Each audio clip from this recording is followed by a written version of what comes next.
لیکن میں نے پوچھا کہ چاچو کے گھر میں بھی کیا ایسے اثرات ہیں، تو انہوں نے کہا کہ یہ مجھے معلوم نہیں ہے، لیکن ہمارے گھر میں بہت منحوس اثرات ہیں۔ رات کے ٹائم جب چھت سے جھانک کر نیچے دیکھا جاتا ہے تو نیچے کچھ لوگ چلتے ہوئے نظر آتے ہیں، جن میں ایک لڑکی اور ایک مرد ہے۔ وہ مرد بالکل بوڑھا ہے اور وہ لڑکی بالکل جس کی تم بات کر رہے ہو اس کو میں تمہارے کمرے میں آتے جاتے دیکھتی ہوں۔ جس پر احمد کہتے ہیں کہ میں نے امی سے کہا کہ آپ نے مجھے پہلے کیوں نہیں بتایا۔ امی نے کہا کہ تم ضد ہی اتنی کر رہے تھے، میں تمہیں کیسے روکتی، تمہاری ضد کے آگے میں چپ ہو گئی تھی۔ مجھے پتا تھا کہ وہ مخلوق تمہیں نیچے نہیں سونے دے گی، اسی لیے تو میں تمہارا کمرہ کھول کر تمہیں دیکھنے کے لیے آئی تھی۔ احمد کہتے ہیں کہ میرا جو کزن ہے چاچو کا بیٹا، اس کے ساتھ بھی پرابلم بن گئی۔ اس کے ساتھ یہ مسئلہ ہوا، جو میری منگیتر کا بھائی ہے وہ بالکل ینگ ہے اور اس کی ٹانگ میں کچھ ایسی خرابی بنی ہے کہ وہ چلنے پھرنے سے قاصر ہو چکا ہے۔ جب کسی دم کروانے والے کو لایا گیا، کیونکہ اس کی ٹانگ کے اوپر بہت زیادہ سویلنگ ہو رہی تھی، جب کسی باشخصیت انسان کو لایا گیا جو علماء اکرام ہوتے ہیں، تو انہوں نے کہا کہ اس کے اوپر تو کسی چیز کا اثر ہے اور اس نے اس کی ٹانگ کو بہت مضبوطی سے پکڑا ہوا ہے۔ میں نے فوراً مولوی صاحب کو بتایا کہ میں نے اس گھر میں اس طرح کی مخلوق دیکھی ہے۔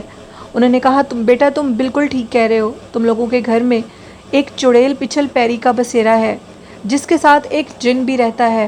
یہ گھر بہت زیادہ خطرناک ہے اور اس گھر میں بہت منحوس اثرات ہیں۔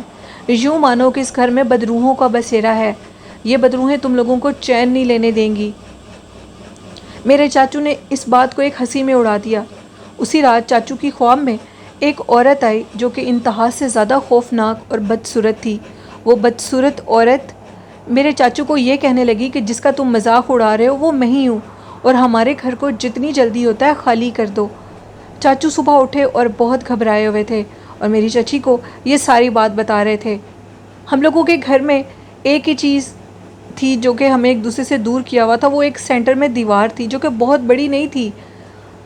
اب چاچو بھی بہت پریشان تھے، فی الفور ہم گھر خالی بھی نہیں کر سکتے تھے اور آگے سے کوئی گھر بھی ہمیں نہیں مل رہا تھا۔ چاچو نے مولوی صاحب کو بلایا اور ان کو وہ ساری خواب بتائی۔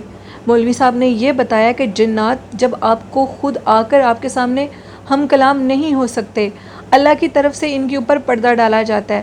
وہ علماء اکرام اور بہت عبادت گزار شخصیات کے سامنے آتے ہیں اور اپنی حاجت کو رکھتے ہیں، یعنی کسی سے گھر خالی کروانا ہو تو عام لوگوں کی وہ خواب میں آتے ہیں اور اپنا پیغام دے کر چلے جاتے ہیں۔ چاچو کہتے ہیں کہ پھر انہوں نے دیکھا کہ رات کے ٹائم باتھ روم کا جو دروازہ تھا وہ بار بار کھل رہا تھا اور کوئی اس کو زور زور سے اٹھا کر بند کر رہا تھا۔ چاچو اس آواز کی شور کی وجہ سے جیسے واش روم کا دروازہ بند کرنے کے لیے گئے تو دیکھتے ہیں کہ واش روم میں ایک شخص جو کہ نہایت خوفناک، اتنا خوفناک کہ بیان سے باہر ہے، اس کے سر کے اوپر 2 سینگ تھے، اس کی آنکھیں کسی انگارے کی طرح جل رہی تھیں۔ اس نے چاچو کو دیکھا اور زوردار طریقے سے دروازہ بند کر دیا۔ چاچو نے مولوی صاحب کو بتایا کہ یہ بھی واقعہ میرے ساتھ پیش آ چکا ہے، جس پر مولوی صاحب نے کہا کہ وہ مخلوق اپنے غصے کا اظہار کر رہی ہے، کیونکہ تم نے جب یہ ان کا مذاق اڑایا اور یہ کہا کہ ہم اس گھر کو خالی نہیں کریں گے تو وہ مخلوق تم پر ناراض ہے۔ کزن کی طبیعت دن بدن بگڑتی جا رہی تھی، اس کی ٹانگ اس قدر سویلنگ ہو چکی تھی، ڈاکٹر کو جب چیک کروایا گیا تو اس کی ٹانگ کے اندر ایک بیماری بن چکی تھی۔ اس کی ٹانگ کی پوری بون یعنی ہڈی کو کیڑے نے کھا لیا تھا، اس کے خون کے اندر کیڑا پیدا ہو گیا تھا اور اس کیڑے نے اس کی پوری ٹانگ کو کھا دیا، اور یہ اس لیے ہوا کہ چاچو اس گھر کو چھوڑ نہیں رہے تھے۔ وہ مخلوقات باقاعدہ اپنے ہونے کا احساس دلا رہی تھیں۔ ہمارے گھر میں روز ایک کالے رنگ کا کبوتر مرا ہوا ملتا تھا، جو کہ اس بات کی نشاندہی تھی کہ وہ جنات ہمیں ادھر برداشت نہیں کر رہے، ہم ان کے سر پر مسلط ہوئے ہیں۔ لیکن ہم بھی کیا کرتے، ہم بھی مجبور تھے۔ میں 6 ماہ کی چھٹی پر آیا ہوا تھا، 6 ماہ کی چھٹی اسی ہنگامے میں گزر گئی۔ چاچو اس بات کو ماننے کو تیار نہیں تھے اور اس گھر کو چھوڑنا نہیں چاہتے تھے، لیکن میں نے اپنی موجودگی میں اپنے دونوں بھائیوں کو اور اپنی امی کو اس گھر سے نکال لیا اور اس گھر کو سیل ہونے کے لیے رکھ دیا اور ان کو ایک رینٹ کا گھر فی الفور خالی کر لے دیا۔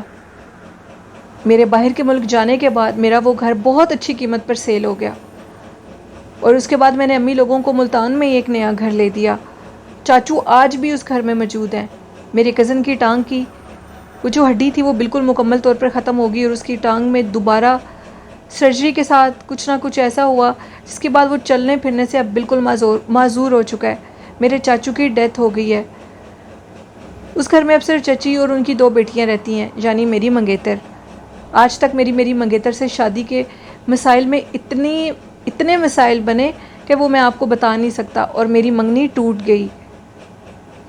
میری منگیتر کی ابھی تک شادی نہیں ہوئی اور میرا کہیں اور نکاح ہو چکا ہے۔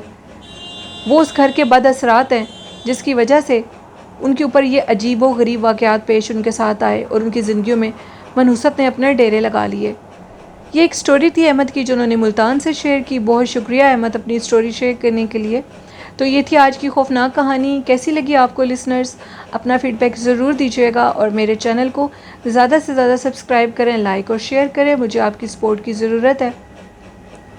آج کا اچھا میسج یہ دینا چاہتی ہوں کہ ہمیشہ کی طرح کے نیک اعمال کریں، قرآن پاک، نماز و درود شریف کو اپنی زندگی کا حصہ بنا لیں۔